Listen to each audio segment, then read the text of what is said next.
Kita beralih ke informasi selanjutnya. Pengacara tersangka pembunuhan Kepala Cabang Bank BUMN Adrianus Agal mengungkap ada keterlibatan oknum aparat dalam kematian Muhammad Ilham Pradipta. Dalam kematian Kacab Bank BUMN tersebut, para tersangka terbagi dalam 3 kelompok yang bertugas mengintai, menculik, dan mengeksekusi.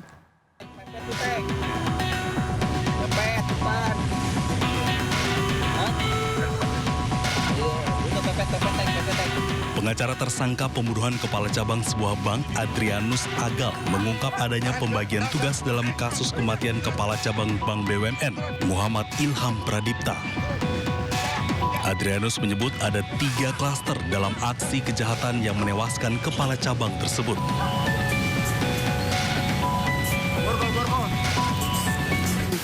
Ada 3 klaster. Itu klaster pertama, itu setelah kami dapat informasi dari penyidik dan dari intelijen kami bahwa klaster pengintai, klaster penjemputan paksa, sama eksekutor. Nah, kami terputus di pengintai sama eksekutor. Nah, adik-adik kami ini mereka perannya hanya untuk menjemput paksa dan memberikan ke mereka, seperti itu. Pengacara tersangka juga menyebut ada keterlibatan oknum di balik tewasnya kepala cabang Bank BUMN Muhammad Ilham Pradipta. Menurutnya, oknum tersebut berinisial F. Ada perintah dari oknum yang namanya F itu untuk diserahkan di daerah Jakarta Timur. Berapa jam setelah itu mereka dipanggil lagi untuk mengantar pulang si korban. Nah, pada saat waktu ketemu lagi, disitulah bahwa mereka melihat korban ini sudah tidak bernyawa lagi. Tapi yang menjadi catatan kami di sini, pada saat mereka mengantar itu, mereka juga dalam tekanan. Jasad kepala cabang BUMN Ilham Pradipta ditemukan di Desa Nagasari, Kabupaten Bekasi, Jawa Barat. Polisi telah menangkap 15 orang dalam kasus ini. Keluarga korban berharap para pelaku dihukum dengan maksimal. Dari Jakarta, Tim Liputan iNews melaporkan.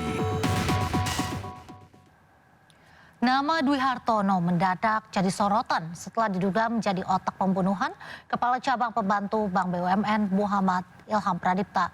Yang mencengangkan, Dwi Hartono merupakan seorang motivator pendidikan ternama.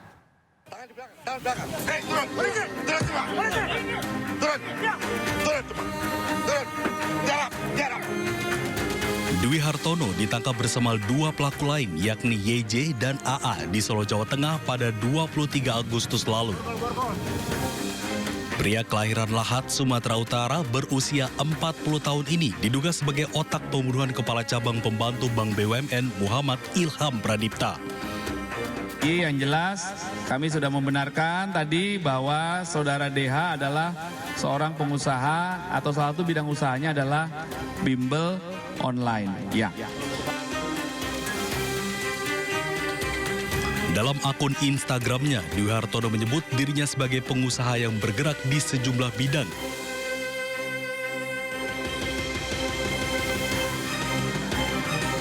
Selain itu, Dwi Hartono juga mengelola akun Hartono Foundation yang memberikan beasiswa bagi para siswa untuk mengenyam ilmu di perguruan tinggi.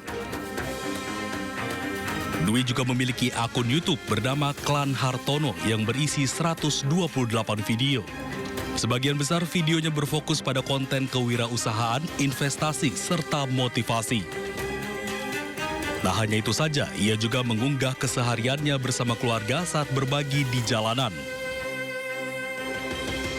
Dwi Hartono juga memiliki sebuah bimbingan belajar online bernama Guruku. Guruku adalah platform digital berbasis pendidikan yang bergerak di bidang pendidikan non-formal. Guruku berfokus pada kualitas tenaga pendidik, pendalaman materi, dan kualitas soal. Total sudah ada 15 orang yang ditangkap polisi. Namun hingga kini polisi belum mengumumkan apa motif pembunuhan Ilham Pradipta. Apakah terkait masalah pribadi, utang piutang, atau urusan lain yang berkaitan dengan pekerjaan korban. Beralih ke kasus lain, kejanggalan demi kejanggalan terus ditemukan dalam kematian diplomat muda Arya Daru Panggayunan. Mulai dari misteri CCTV yang bergeser hingga ponsel dan media sosial milik Arya Daru yang aktif kembali usai ditemukan tewas di kamar indekosnya.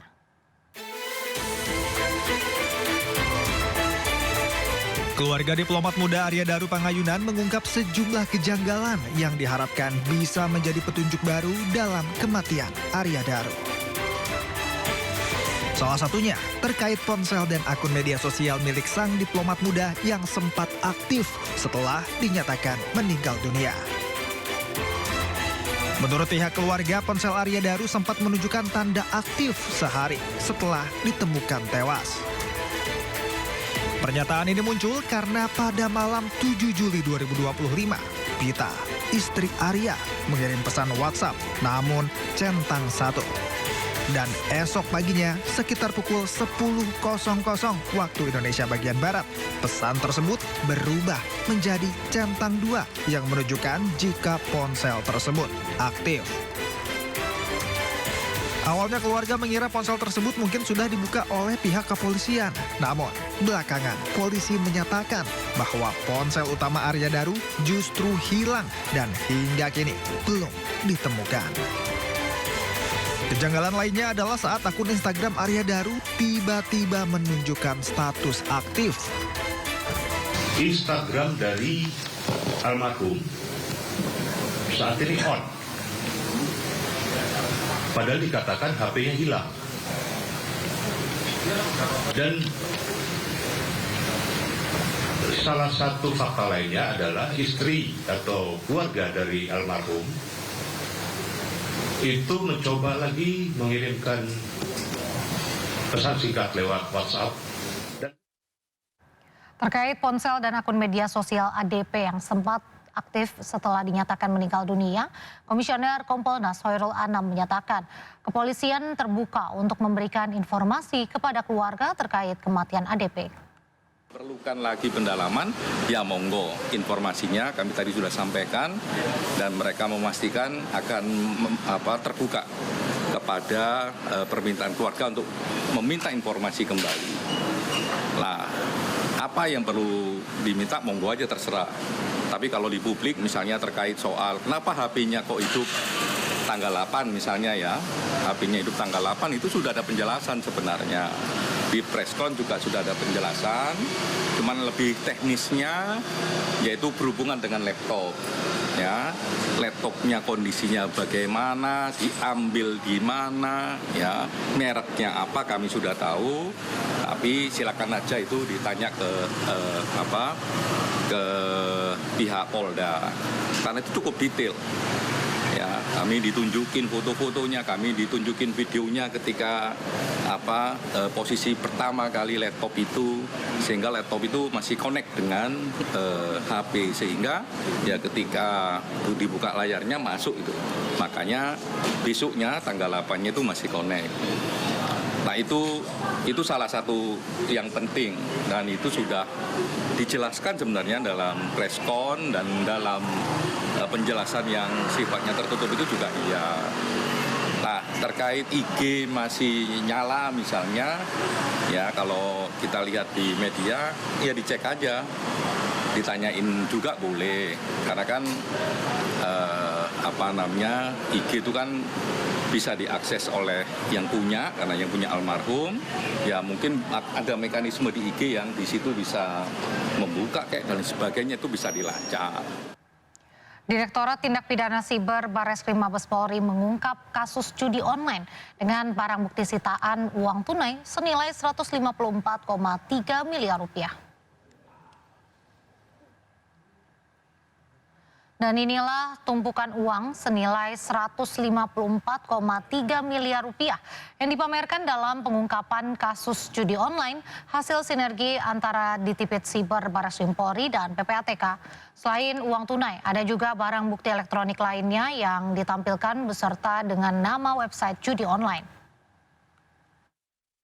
Sampai dengan bulan Agustus tahun 2025, Direktorat Tindak Pidana Siber Barreskrim Polri telah menindaklanjuti 8 LHA dari PPATK dan 41 laporan informasi dari Direktorat Tindak Pidana Eksus Baris Krim Polri, di mana terdapat 5.920 rekening yang terkait transaksi mencurigakan dari tindak pidana perjudian online yang selanjutnya dilakukan pemblokiran terhadap 576 rekening senilai 63 miliar 711 juta 906.018 rupiah. Gara-gara korupsi kuota haji, sebanyak 8.400 jemaah haji gagal berangkat tahun lalu dan harus menunggu 14 tahun. Informasi lengkapnya usai jeda, tetaplah di Sindo Malam.